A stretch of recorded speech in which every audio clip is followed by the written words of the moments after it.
The war against ISIS is being fought on two fronts, the physical one on the battlefield, but also online. That is the propaganda war, pictures and videos posted by ISIS and the forces working against them.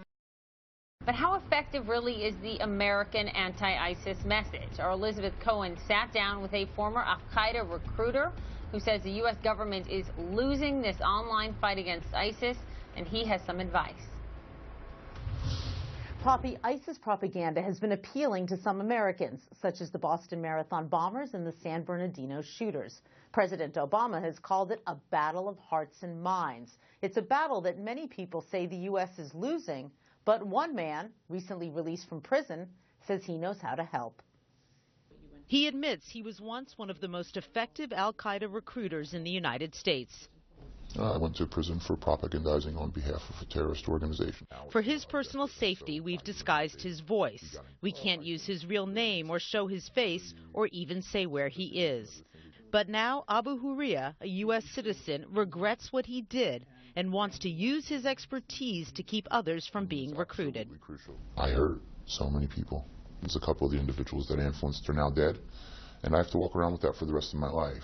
He has a message for the United States government. If you want to stop terrorists from radicalizing young people online, get your act together and fast.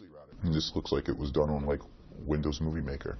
Because videos like this one from the State Department, this is low-level production quality, can't compete with videos like this one from ISIS. They are the soldiers of Allah. Their honor is in jihad. So what's so powerful about this video? Look at the moving imagery, the animation, the fast movement. It's done with computer-generated graphics. You see the movement, the very good graphic design skills. This is not done by amateurs. It's far superior to what is being done on the other side. He says ISIS knows its target audience. It's the gaming generation. So just like in games, ISIS uses a lot of symbols. The notion is that the entire world community, the United Nations, the U.S. government, its primary leaders, and even the soldiers on the ground are in one grand conspiracy. He says the U.S. campaign, on the other hand, is preachy. Is this going to dissuade a young girl from joining? She'd consider it government propaganda. Again, it would actually prove probably countereffectual, help that story or that narrative that the U.S. is at war with Islam. Another thing about the terrorist target audience, he says, is that they're lost souls, like he used to be.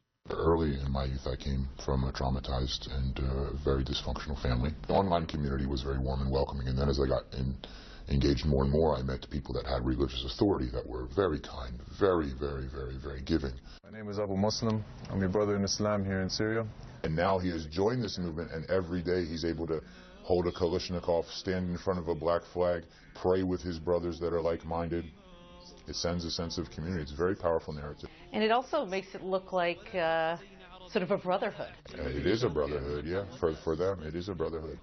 This State Department video portraying a former ISIS captive isn't nearly as emotional, he says. The main character looks cartoonish, and you never actually see him talk.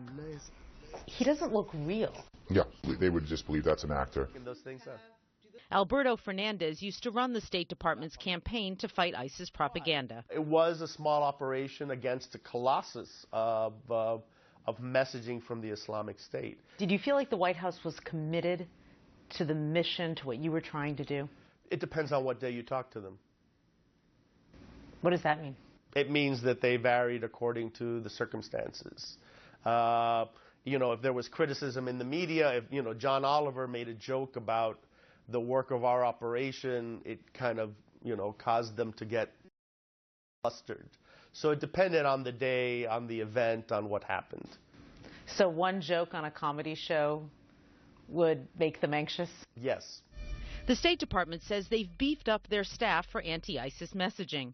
At a talk this week, State Department Undersecretary Richard Stengel said he knows his department has work to do. It's a big challenge, and it's a difficult challenge for government, because government doesn't always move rapidly and nimbly. Abu Hurriya says if we don't want any more attacks like in San Bernardino, Chattanooga, Boston, the government must learn to catch up to the terrorists online. No more videos that look like this.